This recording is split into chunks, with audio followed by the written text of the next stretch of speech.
Good morning, all of you. Now we will start the chapter Working of Institutions. Now, in this chapter, we will discuss about Office Memorandum, Mandal Commission, and the oppositions against the Mandal Commission. Political institutions. What is the need of political institution? And we will discuss different political institutions like Parliament, that is a legislature, executive, that is government, permanent and political executive, prime minister and cabinet ministers, their powers, prime minister and president. And the last, judiciary, that is Supreme Court and High Court. Now we'll start the topic from Office Memorandum. If we are talking about Office Memorandum is an order issued by Government of India. And the Government of India issued hundreds of orders every day on different matters. This is a communication issued by an appropriate authority stating the policy or decisions of the government. The office memorandum was the accumulation of a long chain of events. Now we'll discuss about one office memorandum that is related with Mandal Commission. The government of India had appointed the Second Backward Classes Commission in 1979. It was headed by B.P. Mandal, and due to this, it is popularly known as Mandal Commission. It was asked to determine the criteria to identify the socially and educationally backward classes in India and recommended steps to be taken for their advancement. Now, the Commission gave its report in 1980 and made many recommendations. One of these was 27% of government jobs be reserved for the socially and economically backward classes. Previously, job reservation was only for scheduled caste and scheduled tribes.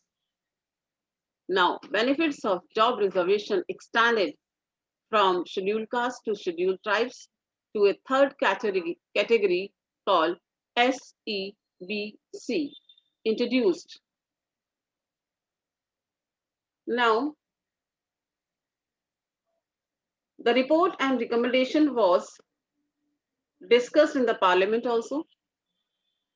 Many parties and parliamentarians kept demanding for the implementation of the demands. Now, the elections of 1989. The Janata Dal Party promised that if they will get a chance to form the government, that means if they will get the majority, they would implement the demands of Mandal Commission. And finally, the Janata Dal formed the government after this election, and its leader, VP Singh, became the prime minister and took different measures for the implementation of the commission report. And finally, it was implemented official memorandum, that is OM number 36012/31/19 was born on 13th April 1990. Now, if we will see this, how this was happened. The President of India, in his address to the Parliament, announced the intention of the government to implement the recommendations of the Mandal Commission. On 6th August 1990, the Union Cabinet took a formal decision to implement these recommendations. And next day, Prime Minister VP Singh informed the Parliament about this decision through a statement in both the houses of Parliament. The decision of the Cabinet was sent to the Department of Personnel and Training. The senior officers of the department drafted an order in line with the Cabinet decision and took the minister's approval. And finally, an officer signed the order on behalf of the Union government. Now, reaction of the government, reactions of the people. It was most hotly debated issue in the country. For the next few months, newspapers, magazines were full of different views and opinions on this issue. It led protests, counter protests. Some of became violent because it affected the thousands of job opportunities. Some felt that because of the inequality, the reservation is very important.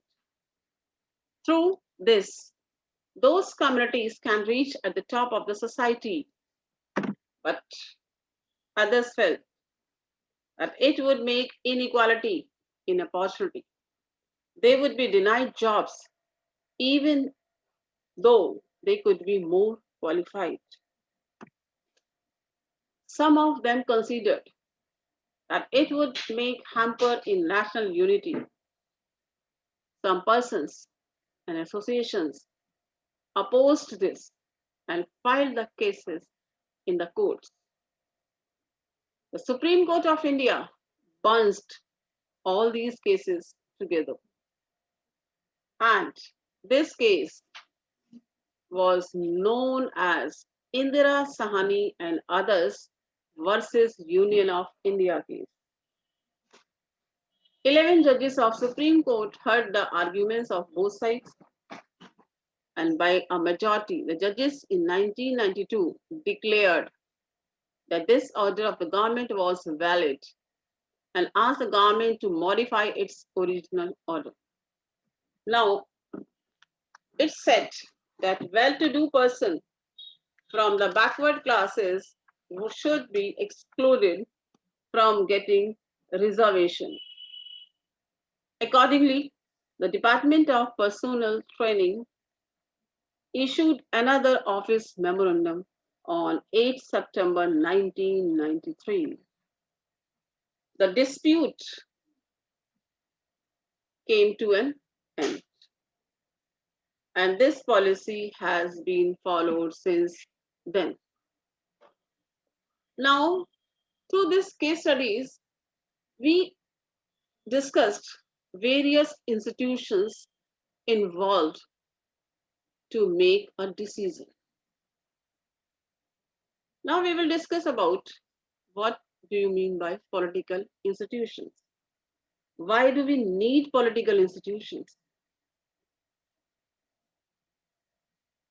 For example, the government is responsible for ensuring security to the citizens and providing facilities for education and health to all.